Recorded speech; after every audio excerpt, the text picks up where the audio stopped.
First Class Productions. After the final Tomb Raider game on PS1, Chronicles, fans were eagerly waiting for the first entry on the next generation console, the PlayStation 2. We would have to wait for 3 years until Angel of Darkness came out in 2003. To hold us over, we got a little side content in the form of a movie starring Angelina Jolie as Lara Croft and 2 handheld games. The first one, called Curse of the Sword, served as a direct sequel to Tomb Raider on Game Boy Color. It came out around the time the movie was released in the summer of 2001. It's the first time we see the words Lara Croft set above Tomb Raider on the cover. Just some nerd trivia for you. It was again developed by Core Design, but this time Activision published it. Now if you remember my review of the first Game Boy game, you know I wasn't blown away. Laggy controls and confusing levels made it a chore to play. I can't say I'm thrilled to play the sequel for the first time, but I'm curious to see if it shows some improvement. And can't a guy hope? Join me as I tackle yet another 8-bit Lara adventure.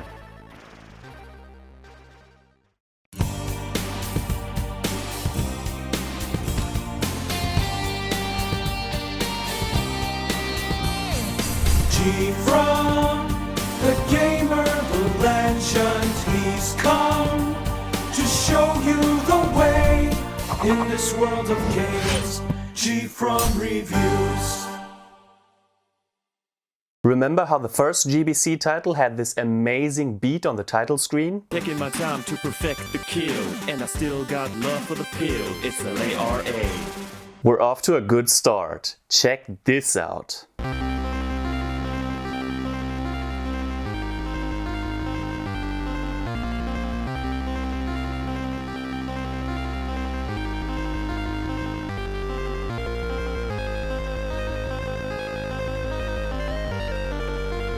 The beat's about to drop. I'm sure it's gonna drop soon.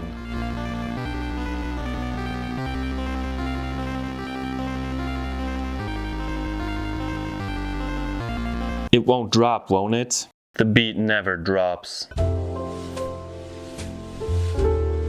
Why are we on adventures this time? The chunky, low-quality images show a dude talking to some sort of spirit, telling it will be free soon.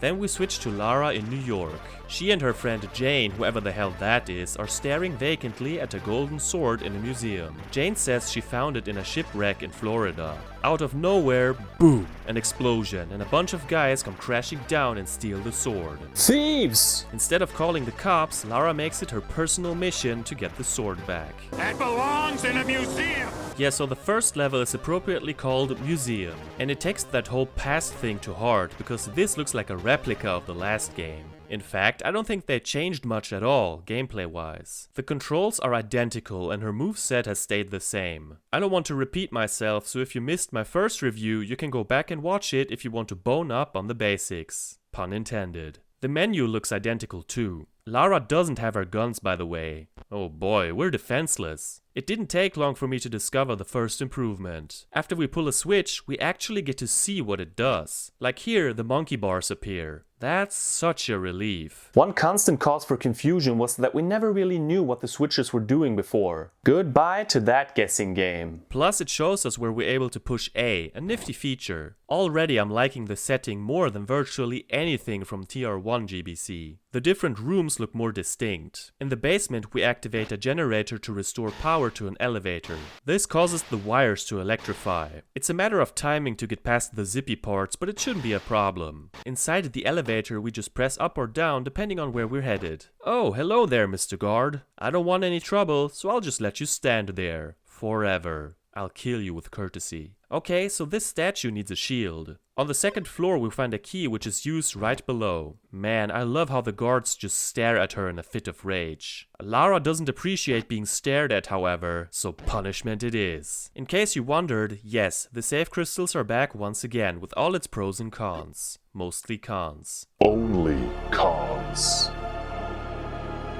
We find an ancient shield and bring it back to the statue, opening a new door. Hooray! The next switch doesn't show what it did, but the text says, you hear a door open. I guess that's better than nothing. We take the elevator to the third floor. Here we find cannonballs. So are these her new weapons? She just throws cannonballs at people? Nah, sadly not. That would be too radical. I sure wish I could use them to fend off Doberman and rats. After a few minutes I found a cannon, and with the right angle the guard was done for. He had one purpose in life, cannon fodder, and we honor his service. Then we find not only a key but also guns. Now we're talking. Cannonballs are great and all, but it just wouldn't be the same without our trusty pistols. Humans are just as dumb as before. They only have enough brain cells to shoot in a straight line. So just stay below them and blow their brains out. Even ducking works. What's up with this plane? Why do the monkey bars lead us here? Oh, okay. With the crowbar we picked up earlier, we can make the plane's bomb drop to destroy a trapdoor below. A little overkill maybe? And why is there an active bomb in the museum? The rest isn't too spectacular, and with the fire key we open the fire exit to clear the first level. Wow, I'm actually at a loss for words. I didn't even die once. What a stark contrast to the first game. What's different? Well, there weren't any one-hit kills for starters. No spike pits or any of that crap. Second of all, I think the controls are less delayed. I suspected the Game Boy player for the GameCube might have caused my experience with TR1 to be so memorably awful, but here I didn't mess up any jumps. That leads me to believe that the programmers actually worked it out somehow. The level itself was rather straightforward and I didn't have to run around clueless for too long. Took me about 25 minutes. I'm even kinda motivated to continue. Didn't see that coming. Our next scene. Lara finds a radio and hears a leader tell his team that a helicopter leaves in 5 minutes. Rooftops, believe it or not, plays out like a timed chase sequence. Boy, do I smell a stressful escape scene with Game Boy controls? I swear, I had no idea this would happen in the sequel when I said that. Thank God there's a save crystal at the very beginning. Why can't it let us save when the level changes though? Yeah, so we have exactly 5 minutes to... Get to the chopper! I'll be honest with you, this completely tanked my good mood. These controls aren't made for snappy, quick gameplay. We have to climb, swing, shoot and jump over chimneys and gaps. It's a trial and error shitfest. Dying of course sends you back to the title screen. It's extremely unforgiving and I kept dying on loop and even started to mess up the jumps again. I even got a time over. Worst of all, and you might have heard it, there's music playing in the background. Through most of the game it's complete silence, but here we get this overdramatic tune that stresses me out more than I can convey in words. Sure, it amps up the experience at first, but it's so damn repetitive and I almost turned the volume down. After, I kid you not, 20 minutes on this damn part, I arrived at the boss. Just shoot at the guy hanging from the helicopter and avoided the grenades. No challenge at all. Man, this level was shit. I mean, I love how it looks and, come on, who doesn't love 8-bit bras on clotheslines swaying in the wind? These controls under time pressure are hell on earth though. Repeating that first part this many times got beyond boring. I hope we don't get too many of these run and gun levels. The dude on the helicopter slashes Lara with a sword and tells her how she's now the chosen one. Jane later explains that Lara's been cursed and now she can be used as a vessel for the spirit of their queen. Shit, that raises the stakes. Now we really have to get the cult leader or our heroine will die. She advises her to visit the old shaman Pino Lamor in a subway.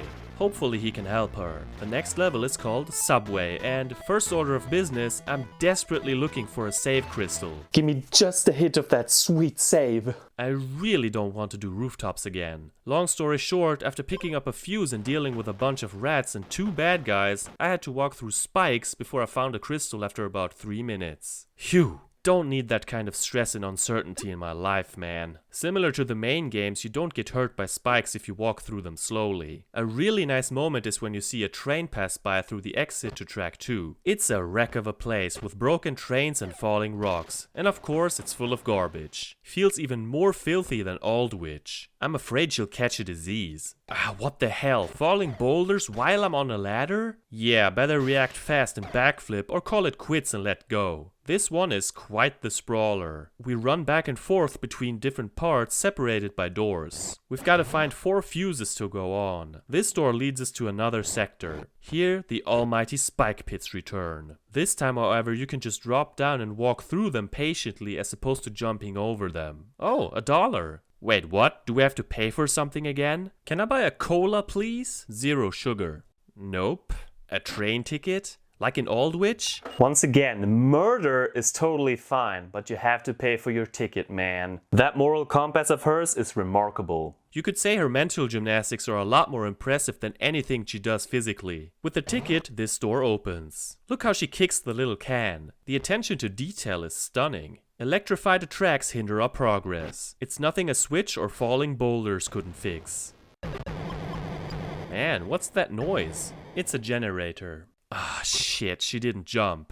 I started to miss that title screen anyway. A Swede with Stockholm Syndrome, go figure. The objective is to find 4 old valves. 2 of them are used to get through this door, taking Lara to a flooded area. Yay, swimming! Contrary to most games from this era, the underwater parts were the most enjoyable to me. Nothing has changed control-wise. It's just a matter of finding the exit while getting air whenever we can. Oh my god, what is that? Ladies and gentlemen, we're entering supernatural territory. Freaking slimy, sloppy zombies. She shot its leg off. That's hilarious. Happens every time you shoot at them, so get used to limping green guys. They're slow and super easy to deal with. This pump needs fuel. Luckily, a fuel can isn't too far away. Damn it, Lara, grab onto the edge. The pump floods the other area even more. This means we get to explore the upper half of the room where we find dynamite sticks. What the hell was that? I couldn't really see it. After using the dynamite and picking up a train lever, I encountered another one. I can't believe what I'm seeing. Is this a fat zombie wearing a diaper? Apparently, incontinence remains a problem after death. The struggle is real, y'all. Finally, we get to use the other 2 old valves. The next area is infested with brain-dead slowpokes. The train lever is used at the control panel. The remainder of the level is spent running around killing more zombies and bad guys. It's combat heavy compared to anything we saw before. The last essential item is the generator key, which, yep, it shuts off the power so we can finally leave this stinky place. I'm the most happy about the absence of that awful noise from the generator. At the end, she meets Pino L'Amor. Subway isn't a difficult stage by any means. I didn't die too much. It's confusing though, and if you manage to miss one of the items, have fun searching for it. It took me almost an hour to beat, and while it's not the most appealing setting ever, I enjoyed it more than almost anything from TR1. Pino explains that the creatures were in fact zombies and the sword can raise the dead, a kind of alarming development. He also confirms that the Bokar cult will try to use Lara's body as a vessel. He urges her to take the train to the harbor and infiltrate their warehouses. He starts the train, which can only be stopped at the front of the carriage. Oh no. Do I smell another one of those timed levels? Yep, it's about to get gnarly. This time we only have 2.5 minutes, so hopefully it won't be too bad. But uh-oh, I quickly came to the realization that the train is just as sucky as Rooftops. First of all, we get the same music again. Thanks, I hate it. So we're on a moving train. Visually, I think this is quite impressive for the Game Boy Color. I'd like to take in the view a little longer, but I died within seconds. Brutal. Okay, so when a signal light approaches, duck. Timing is of the essence. All we do is duck, roll, run and jump from car to car. I managed to get the ducking part down, but those freaking jumps got the better of me. It gets increasingly more difficult and dying sends you back, of course. I could count how many times I had to do that first part, but the answer would cast me down into a deep depression. Car E messed me up the most. Try doing a running jump off the roof without hitting a light and being under time pressure. Screw this. Lara, what the hell are you doing? Oh my god. Such a show-off. I mean, it only took me about 10 minutes to win, but those were the longest 10 minutes of my life. With better controls it could have been tolerable, but not like this. So, onward we go. Lara manages to stop the train in time due to my excellent skills. At the docks, she spies on a helicopter with her binoculars. She concludes that the cult will travel by sea, and that means she'd better find a way to track the boat. The docks doesn't have a save crystal at the beginning. Do you want me to suffer? Please, I beg you, don't make me do the train again. Nice blue sky. Shit, a Doberman. He's dead. After a little dip in the swimming section, I shot at an anchor because that's what sane people do. It opens a hole where I found a key and it does nothing for my anxiety. Where's the first save crystal? Maybe up here. Oh, there it is. So I went the wrong way. Classic. Now I feel less pressured. What's up with the arrow? Turns out it leads to another screen. I think I would have figured that out without it, but thanks anyway. Soon enough there's another boss fight. Didn't expect that. A guy's operating a crane. Pump him full of lead, avoid the crate, and have fun. Well, maybe not that last one. With these controls, it's a downright annoying fight. After more spike pits, there's another crane guy, but this time he's faster. I died once, but that's because I forgot to take a medipack. Jeez, this is intense. Time to use the rapid bullets. That did the job. We enter a warehouse. Here we have to get a crate onto a conveyor belt and then use a crane to get it to another conveyor belt so that another crane can drop it on the pressure pad to open a door. Hope you followed that because things are getting complicated. Oh lord, this will get messy. Again, timing is everything. I found a key card which later opens a door, but on my way back this happened. I was too impatient. My punishment? Doing this whole part with the conveyor belts again. Oh my god, this is so boring. It gets a little more exciting when we shoot at a burning barrel. It lands on a pressure pad, but now the floor is on fire. Don't you hate it when that happens? Pesky flames. This next part is complete ass. Getting past a total of 7 chomping machines can only be done by try and die. The right starting position is key here. Thank god there's a save crystal right before this, otherwise I would have to have a serious talk with this game. After that shitfest, there's an office where we have to look for a security pass. Dynamite can blow up a safe. Classic burglar stuff. Now we've gained access to the chemical plant.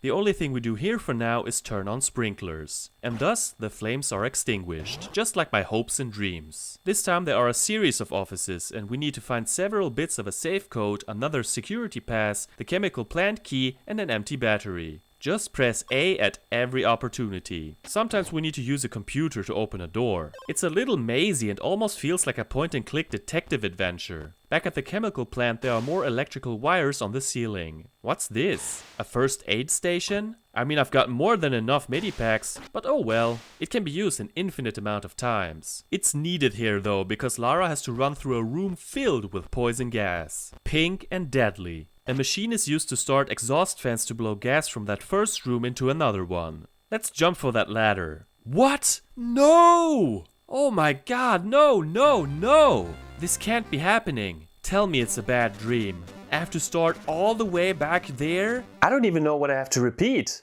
What have I done to deserve this?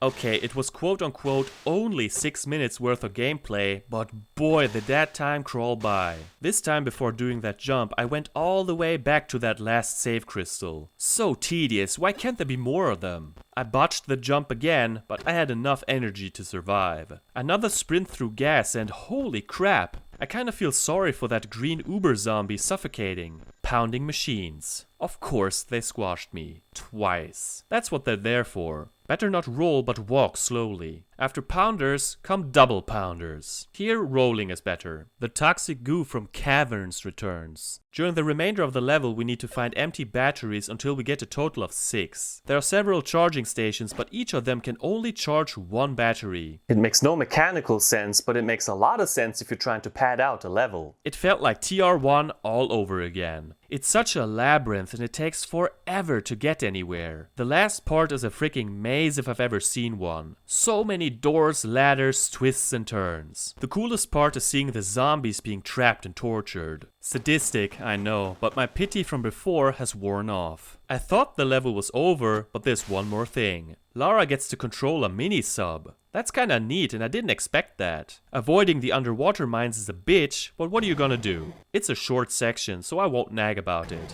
Nice change of pace. But man, after 90 minutes, I am so sick of the docks. I'd rather play the deck. It's by far the worst stage so far, with atrocious checkpoint placements, an abundance of one-hit kills, and too many boring fetch quests. It's like they took every complaint I had about the first game and put them in a blender. Let's get the hell out of here. Let's get the hell out of here.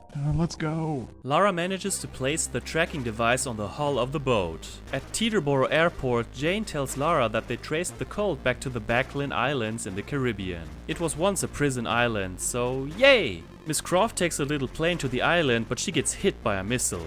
What the indeed. She lands safely and finds a save crystal at the start of the level. How nice. Jungle better be as good as the first TR3 level. Landmines. Better watch out. Let me just get out of the way that this is by far the best looking level. The radiant colors, especially the sunset, almost makes me tolerate the return of deadly spike pits. Almost. Scratch that. I loathe them. This first part has to climb around and destroy giant ants and whatnot. It's short, but merciless. It's mostly vertical, so one misstep will send you tumbling down. Say hello to broken bones. The worst part? There's no crystal in sight. By the time I got to the second part, I felt so miserable. The delayed jumps just ruin the experience. Given the only objective is survival, there's nothing to collect other than the usual pickups. Snakes and scorpions return. It's like they ran out of ideas and brought back shit from the first game. Later we arrive at some sort of temple ruins, but it doesn't add anything novel to the gameplay. After running across a few bridges, we arrive in the final level. Again, there's no save crystal in the beginning, so kill a zombie and ant first. Spending 50 damn minutes in the jungle pretty much ruined my day. It wasn't as complicated as the dogs, but it relied way more on try and die. That's worse. The final level has the fitting name, The Caves. Thankfully, it's a linear encounter and nothing weird or exploratory. There are quite a few enemies to deal with, but nothing we haven't seen before. This is where I started using the shotgun, which is surprisingly satisfying to fire. Why didn't I test it earlier? It may not protect me from spikes, but it can tear through fat zombies like nothing else. Before we know it, we arrive at the final boss. No boss music? Okay, the game's too shy for that. The Boker teleports around and shoots fireballs. Not only that, if she gets too close, she punches poor Lara. She didn't deserve that, morality aside. As a matter of fact, this boss is simple and goes down quickly. Quite anticlimactic really. After all these crap levels that came before, this was a breeze. Done in 10 minutes flat. The setting is appropriate and I liked it a lot better than the lava level in TR1. So the cult leader dies, freeing Lara from the curse. Yeah! 2 days later, she meets her friend Jane and shows her the now broken sword. Congratulations. Game over. Thank God.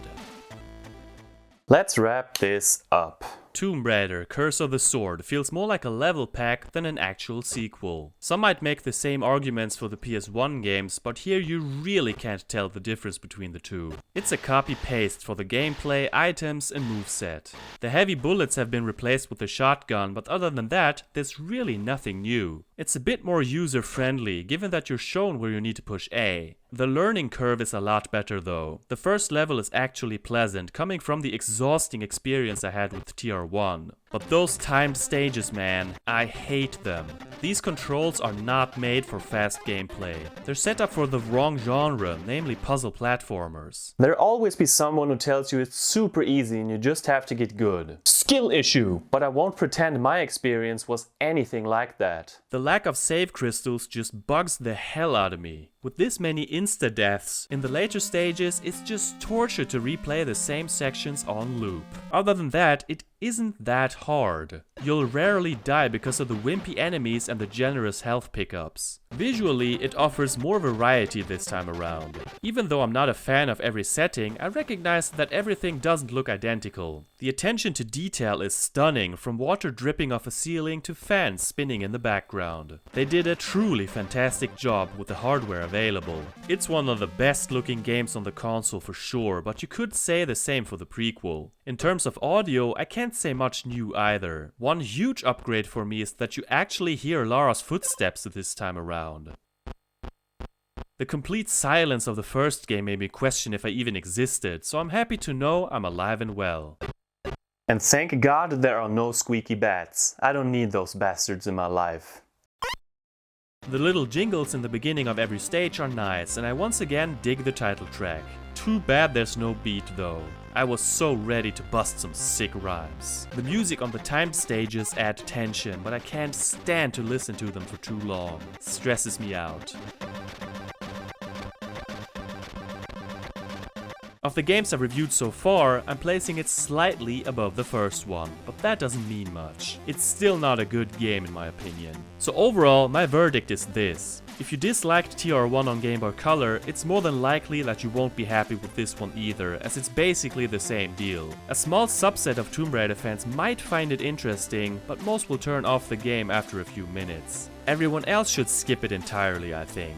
Ultimately, it's up to you, of course. It hasn't aged well at all. That belongs in a museum. Despite the slightly more responsive controls, I don't feel like ever laying my hands on it again. I'm relieved that this is the last Game Boy Color game of the series, and I'm looking forward to bigger and better things. Or do I? I'm not strong enough. Hey everyone, this is GFrom. Thank you so much for watching episode 11 of season 4. Feel free to rate, comment, subscribe and follow me on social media. I'll see you later. Have a nice day.